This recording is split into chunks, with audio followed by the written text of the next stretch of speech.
میں یہ بات بھی میں آپ کے گوش گزار کرنا چاہوں گا کہ ہمارے ملک خدا داد پاکستان کی جو مخلص قیادت ہے، بالخصوص ہمارے جنرل سید عاصم منیر صاحب، ان کی جملہ کاوشوں اور انتھک محنت اور مدبرانہ ان کی حکمت عملی سے جو عالمی سطح پر ہمیں اور ہمارے ملک خدا داد پاکستان کو پذیرائی ملی، اتحاد ممالک کے لیے اور اتحاد یکجہتی کے لیے جتنے مسلم ممالک ان کو آپس میں جوڑنے کے لیے ان کے انتھک محنت کو ہم خراج تحسین پیش کرتے ہیں۔ ہماری یہ قیادت اللہ تعالیٰ نے ان کو جملہ صلاحیتوں سے نوازا ہے اور پوری دنیا ایک بہت بڑے حادثے سے بچ گئی، اور ہم اپنی قیادت کو، اپنی پاک فوج کو اور قانون نافذ کرنے والے اداروں کو جنہوں کی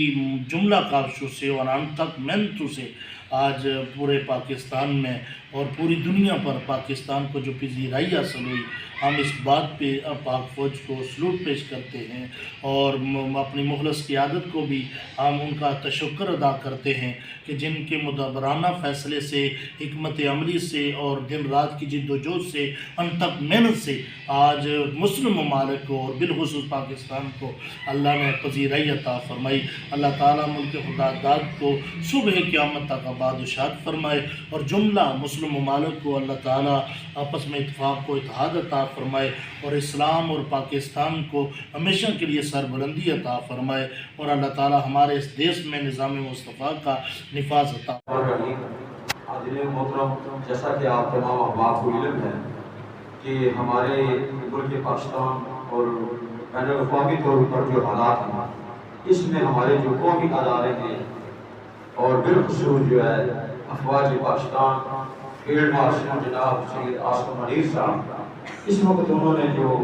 عالمی سطح پر جو ہمارے مسلمانوں کے خلاف جو یہود و نصارہ پر سے بہکار ہیں،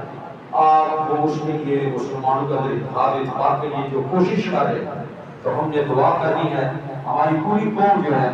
وہ افواج پاکستان اور بالخصوص ہمارے field marshal general Asim Munir صاحب کے ساتھ شانہ بشانہ کھڑی ہے، اور ہم دعا بھی کر رہے ہیں کہ اللہ رب العالمین کو یہ جو عالمی سطح پر عمل کے لیے جو فیلڈ مارشل سید عاصم منیر صاحب کوشش کر رہے ہیں، اللہ تعالیٰ اس کو کامیابی سے ہمکنار فرمائے، ہمارے ملک پاکستان کی حفاظت فرمائے۔ عالمی سطح پر جو ہماری کوششیں ہیں پاکستان کی، ان میں ہماری حکومت اور بالخصوص قومی ادارے افواج پاکستان کو اللہ تعالیٰ سلامت رکھے، ان کو خراج تحسین پیش کرتے ہیں، دعا کریں۔ اللهم صل على محمد وعلى ال محمد كما صليت على ابراهيم وعلى ال ابراهيم انك حميد مجيد اللهم بارك على محمد وعلى ال محمد كما باركت على ابراهيم وعلى ال ابراهيم انك حميد مجيد یا رب العالمین، آپ سب نے جو نماز جمعہ ادا کی ہے کو وصول فرما، آپ سب کی مشکلات کی پریشانیاں دور فرما، یا رب العالمین ہم سب کی نیک و جائز حاجات پوری فرما، جو بیمار ہیں ان کو شفا عطا فرما، ہم سب کے کاروبار میں برکت عطا فرما، بالخصوص یا رب العالمین جو عالم اسلام میں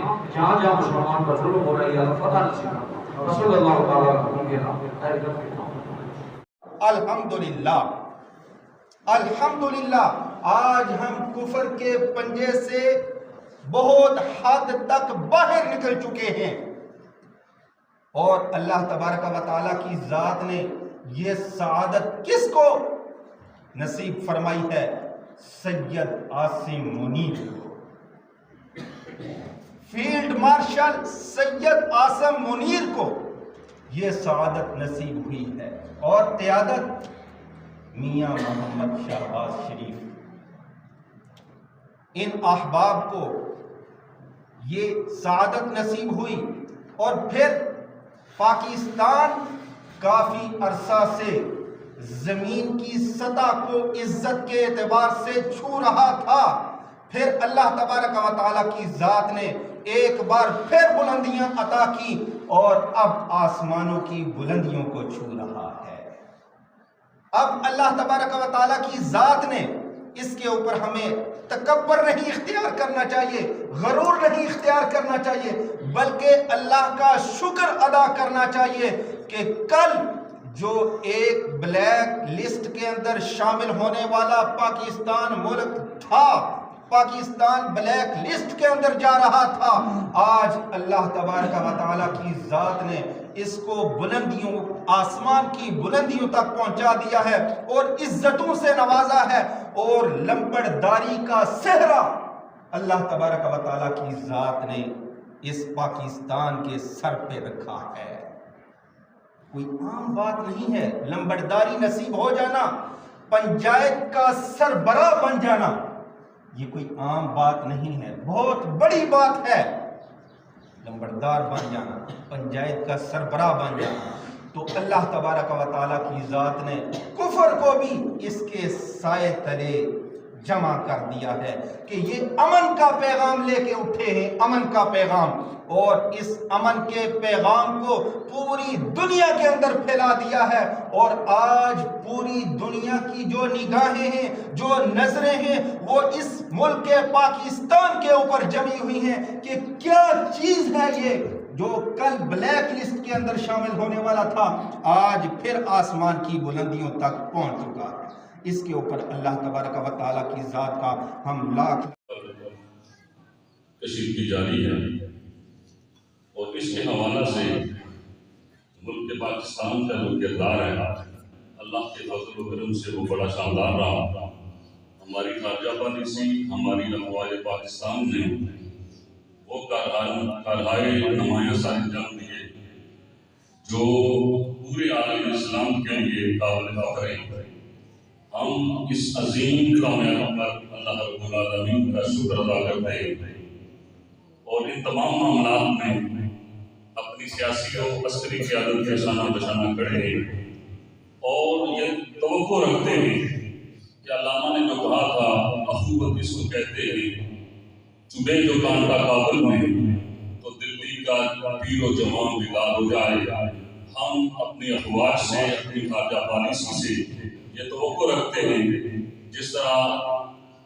مملکت خداداد ایران کے ساتھ اظہار یکجہتی ہماری افواج نے کیا، اسی طرح غزہ کے ساتھ بھی، لبنان کے ساتھ بھی، کشمیر اور سیریا کے ساتھ بھی، جہاں بھی مسلمان ظلم کی چکی میں پسے جا رہے ہیں، ان تمام مسلمانوں کے ساتھ اظہار ہمدردی کرتے ہوئے ہماری خارجہ پالیسی اور ہمارے مقتدر حلقے ان کی حمایت کے لیے عالمی سطح پر آواز اٹھائیں گے۔ اللہ رب العالمین ملک پاکستان کو تا قیام قیامت شاد و آباد رکھے۔ پاکستان زندہ باد، افواج پاکستان زندہ باد۔